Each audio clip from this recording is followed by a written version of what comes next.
പോയി അന്ന് എനിക്ക് കെമിസ്ട്രി പഠിപ്പിക്കാൻ കെമിസ്ട്രി പഠിപ്പിച്ചിട്ടുണ്ടോ? നമ്മളെ പഠിപ്പിച്ചിട്ടില്ല സാറ്. എനിക്കന്ന് ബയോളജി അല്ല കെമിസ്ട്രി ഒക്കെ പഠിപ്പിക്കണമായിരുന്നു. അപ്പൊ ഞാൻ രാവിലെ വന്ന് രാവിലെ ലാബിൽ കയറി അന്നത്തെ പോർഷനുള്ള എന്തെങ്കിലും എക്സ്പെരിമെന്റ് അതൊക്കെ നോക്കും. അപ്പൊ സാറ് വരും കാണിച്ചു തരാം. സാറ് എല്ലായിടത്തും നടക്കും. ക്ലാസ് തുടങ്ങുമ്പോഴേക്കും എല്ലാ ക്ലാസ്സിൽ ഇങ്ങനെ താമസിച്ച് ക്ലാസ്സിലേക്ക് ഇറങ്ങുന്നവരൊന്നും ഒരിക്കലും വഴക്കുറയില്ല. ആ ഫ്ലാറ്റ് പോസ്റ്റിന്റെ അടുത്ത് ആളിറങ്ങി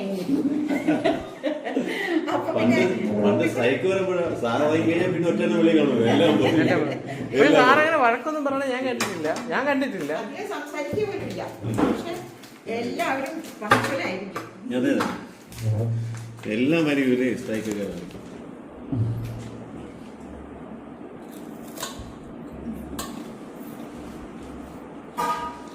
കമ്പ്യൂട്ടറിനോട് ഇതൊന്നും കഴിക്കാൻ പറ്റില്ല. കമ്പ്യൂട്ടറിനോട്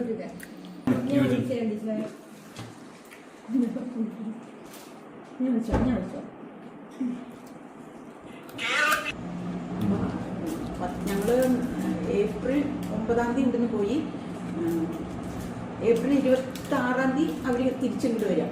ഏപ്രിൽ 25 വൈകുന്നേരം അനിത വന്ന് എന്നെ കൂട്ടി വീട്ടിൽ കൊണ്ടുപോകും. പിന്നെ 10 ദിവസം ഞാൻ അവിടെ നിന്ന് സാൻ ഫ്രാൻസിസ്കോ ഒക്കെ ഒന്ന് കറങ്ങി. പിന്നെ ഞങ്ങൾ രണ്ടുപേരും കൂടി കാനഡയ്ക്ക് പുറത്തേക്ക്. അവിടെ ഒരു മാസം അമേരിക്കയും 1 മാസം കാനഡ. ഇപ്പൊ സ്ട്രിക്റ്റ് ആക്കി തുടങ്ങി.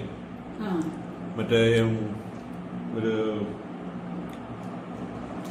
അസുഖം റിപ്പോർട്ട് ചെയ്തതിനു ശേഷം യാത്ര ഞങ്ങള് വന്നപ്പോ ഈ ഷിഗല്ലയുടെ ഫോമൊക്കെ ഇത് കൊടുത്ത് എബോള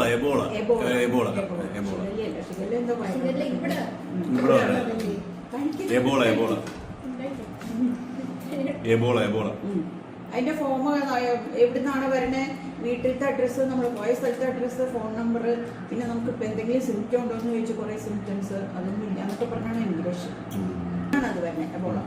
നമ്മളെ ഫ്രണ്ടിന്റെ ചേച്ചിക്ക് അത് ഉഗാണ്ടയിലാണ് പോകണ്ട. അല്ല വന്നില്ല, ഉഗാണ്ടയിലാണ് പോകണ്ട. പക്ഷെ ഇത് മെഡിക്കൽ എടുക്കാൻ പറഞ്ഞു. അതും ദുബായ് വഴി പോകാൻ പറ്റില്ല.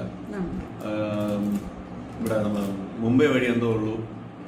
പിന്നെ ഇപ്പൊ എന്തായാലും പോണില്ല, റിസ്ക് എടുക്കാൻ വയ്യാന്നുള്ളതിന് പുള്ളിക്കാരൻ ഡിസംബറിൽ തിരിച്ചു വന്നോണ്ട് നമ്മളെ പൈസ ടീച്ചറെ കഴിക്കണൊക്കെ നമ്മള് കൺട്രോൾ ചെയ്ത് തുടങ്ങി. അല്ലെങ്കിൽ ടീച്ചറിന് ഇപ്പൊ നമ്മളെ കുട്ടികളാ.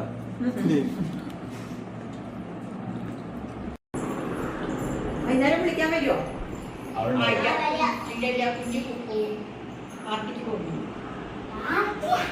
എവിടെയോ എന്തോ ഒന്നുണ്ട് കേട്ടത്.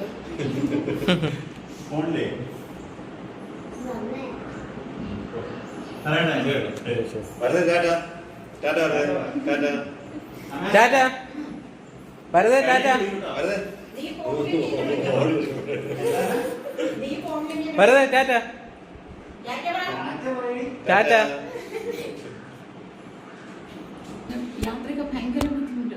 അങ്ങനെ കൊച്ചിനെ കൊണ്ടുപോയി അവിടെ നിർത്തിയാൽ നോക്കാൻ ആരുമില്ല. കൊച്ചൊരു സ്ഥലത്ത്, ഞാനൊരു സ്ഥലത്ത്, ഹസ്ബൻഡ് ഒരു സ്ഥലത്ത്. പിന്നെ ഞാൻ ഒരു റിസൈൻ ചെയ്ത് മോനെ കൊണ്ടുപോയി. പിന്നെ ഇവിടെ വന്നിട്ട് രണ്ടാമത് ടെസ്റ്റ് എഴുതി PSC ടെസ്റ്റ് എഴുതി രണ്ടാമത് ജോലി കയറി. പിന്നെ ഞങ്ങൾ ഇവിടെ നെട്ടയത്തെ വീടൊക്കെ വെച്ചു. പിന്നെ 79 തൊട്ട് ഞാൻ തിരുവനന്തപുരം.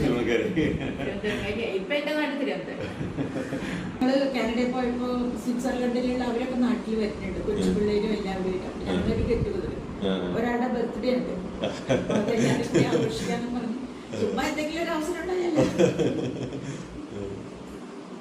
ഇപ്പൊ പിന്നെ ഈ വന്ദേഭാരതുള്ളതുകൊണ്ട് എനിക്ക് പിള്ളേർക്ക് ഇവിടുന്ന് തന്നെ വിടാൻ വലിയ പേടി. 2 സൈഡിലും വലിയ വണ്ടികൾ, ഒരു സൈഡിൽ ലോറി, ഒരു സൈഡിൽ ബസ്, ഞങ്ങളുടെ കാറ് നടുക്ക്.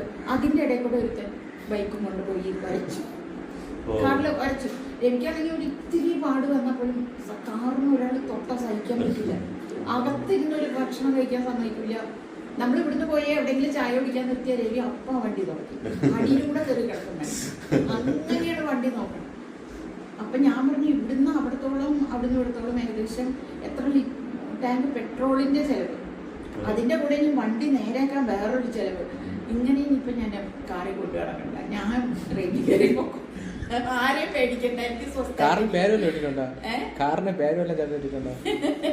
ചിലർ അങ്ങനെ പേരൊക്കെ ഇടും. അങ്ങനെയാണ് പേരൊന്നുമില്ല. ടീച്ചറിന് മാത്രമേ 8 പേരില്ലായിരുന്നു, അറിയാമല്ലോ. ബാക്കി എല്ലാവർക്കും 8 പേരുണ്ട്.